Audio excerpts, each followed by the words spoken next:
ये घटना है। भगवान खेल रहे थे सखाओं के साथ में, और उसी समय भगवान शंकर आए। और खेल क्या चल रहा था? लुका छिपी का खेल चल रहा था। सखा लोग छिप जाएं, फिर राम जी खोजें।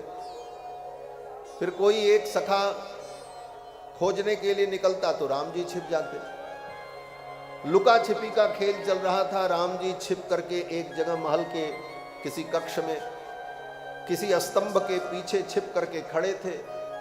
भगवान शंकर ने सोचा ये मौका बहुत अच्छा है इनसे मिलने का।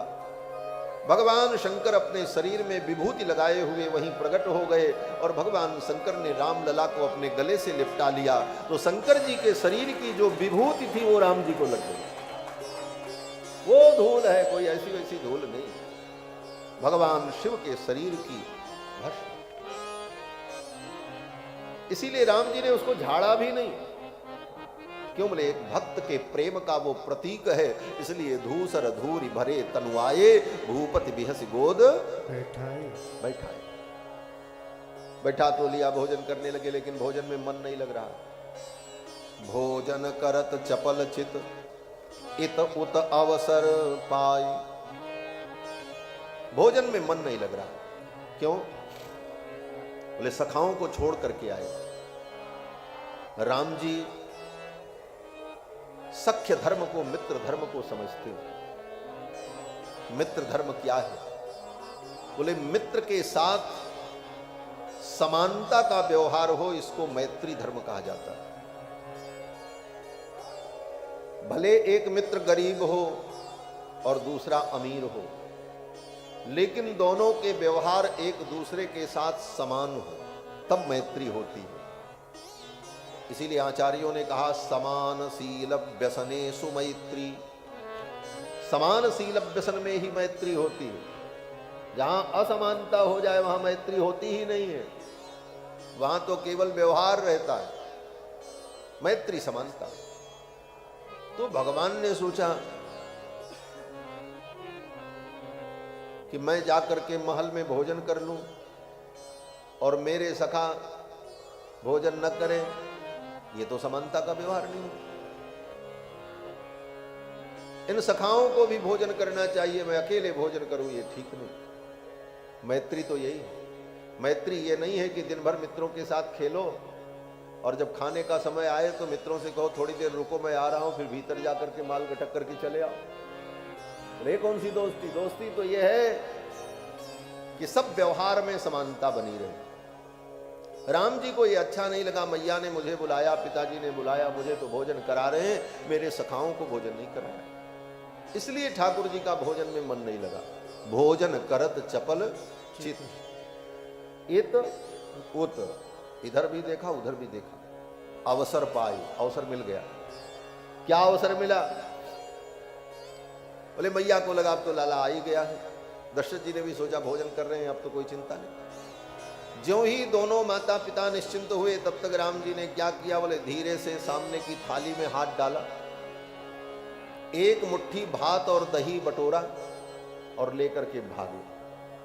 भोजन करत चपल चित इत उत अवसर पाए, भाज चले किलकत मुख दधि ओदन लपटाए। इसका दो अर्थ है।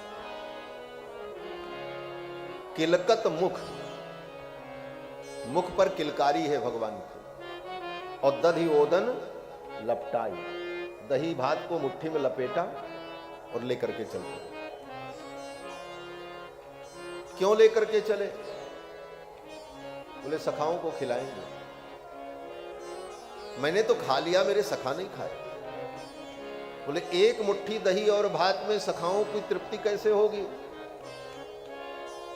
तो कहते हैं ये मुट्ठी किसकी है? ये ऐरे गैरे नत्थु खैरे की मुट्ठी नहीं है, ये विश्वंभर की मुट्ठी है जो सारे विश्व का भरण पोषण करता है। योसौ विश्वंभरो देवः, ये विश्वंभर है। और उसी मुट्ठी के चावल से सबको खिलाया। एक सखा बच गए, उनको नहीं मिला। वो भगवान के बड़े प्रेमी सखा, उनका नाम सुयज्ञ था। ये सुयज्ञ जी महाराज वशिष्ठ जी के पुत्र हैं, ब्राह्मण हैं और भगवान के परम सखा हैं। सुयज्ञ जी को कुछ नहीं मिला। सुयज्ञ ने कहा मेरा हिस्सा। राम जी ने अपने नन्हे नन्हे हाथ को दिखाया, बोले अब तो खत्म, क्या खिलाऊं। सुयज्ञ ने कहा मेरा हिस्सा मुझे दिख रहा है। राम जी ने कहा भाई नहीं, कहां दिख रहा। सुयज्ञ ने देखा राम जी के कपोल पर दही भात लगा हुआ था, चिपका हुआ। इत उत अवसर पाई भाज चले किलकत मुख दधि ओदन लपटाई। मुख में भी लगा था। इसका इधर उधर काकाक्ष गोलक न्याय से दोनों तरफ इसका अर्थ होता है। काकाक्ष गोलक न्याय का मतलब जैसे कौआ के आंख में एक ही पुतली होती है, जब इस आंख से देखता है तो इस आंख में आ जाती है, जब उस आंख से देखता तो उस आंख में चली जाती। इसीलिए कौए का एक नाम एकाक्ष होता है। तो शास्त्रों में भी किसी रहस्यमय अर्थ का अनुभव करने के लिए शब्दों का कभी इधर अन्वय होता है, कभी उधर अन्वय होता है। इधर अन्वय कर लिया तो क्या अर्थ हुआ, बोले भाज चले किलकत मुख दधि ओदन लपटाई, अपने मुख में दही ओदन लपटे हुए। सुयज्ञ ने कहा हमारा हिस्सा तो हमको मिल गया, और सुयज्ञ जी ने राम जी को पकड़ा और पकड़ करके अपने जीभ से चाट करके राम लला के कपोल को साफ कर दिया। महाराज प्रसाद का ये मैत्री है ठाकुर जी की। एक भगवान के भक्त और वहां घूम रहे थे। वो कौन है, बोले वो कागभूषुंड जी। भगवान ने अपने मुट्ठी के उस दही भात से सब सखाओं को खिलाया। जो बचा था हाथ में उसको जमीन पर झाड़ दिया। जब झाड़ दिया तो कागभूषुंड जी कौआ बन करके घूम रहे थे, उन्होंने चुन लिया, उनको भी प्रसाद मिल गया। कागभूषुंड जी कहते हैं लरी काई जहां जहां फिरई तह तह संग उड़ाऊं। राम जी बाल लीला करते हुए जहां जहां जाते कागभूषुंड जी पीछे पीछे फुदकते रहते हो। लरी काई जहां जहां फिरई तह तह संग उड़ाऊं, जूठन परे अजिर मह सोई उठाई करी। हाँ, यही खा करके वो तृप्त हो जाए। राम अवतार में राम जी को अपने भक्तों की चिंता होती है। ये कागभूषुंडी क्या खाएंगे, इसलिए उनको जूठन दे करके हाथ के लगे हुए चावल को गिरा देते, कागभूषुंड जी तृप्त हो जाते, सखाओं को खिला देते। लेकिन कृष्णावतार में, बोले कृष्णावतार में तो कृष्ण भगवान को ही चोरी करके खाना पड़ता है, दूसरे की क्या कहें। तो जब भगवान को ही चोरी करना पड़ता है तो फिर भगवान के भक्त क्या करें, बोले उनको भी छीन झपट करके ही खाना पड़ेगा, ऐसे तो मिलेगा नहीं। कृष्णावतार में भी कागभूषुंड जी आते हैं, लेकिन वहां कागभूषुंड जी को भगवान नहीं खिलाते। क्यों, बोले अपने ही मांग करके खाते हैं, छीन करके खाते हैं, चोरी करके खाते हैं। तो कागभूषुंडी जी ने भी विचार किया, यथा गुरुस तथा शिष्य, जैसा गुरु वैसे ही चेला, यथा राजा तथा प्रजा, ये सिद्धांत। तो कागभूषुंड जी ने सोचा कि जब ये भी छीन झपट करके ही खाते हैं तो मुझे भी यही करना पड़ेगा।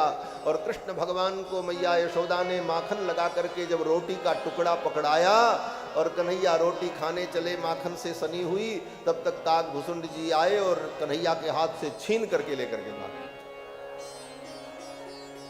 काग को भाग कहा सजनी, हरि हाथ सु लई गयो माखन रोटी। भगवान के हाथ से छीन करके ले जाते और खा करके तृप्त होते। ऐसी भगवान की विविध मंगलमय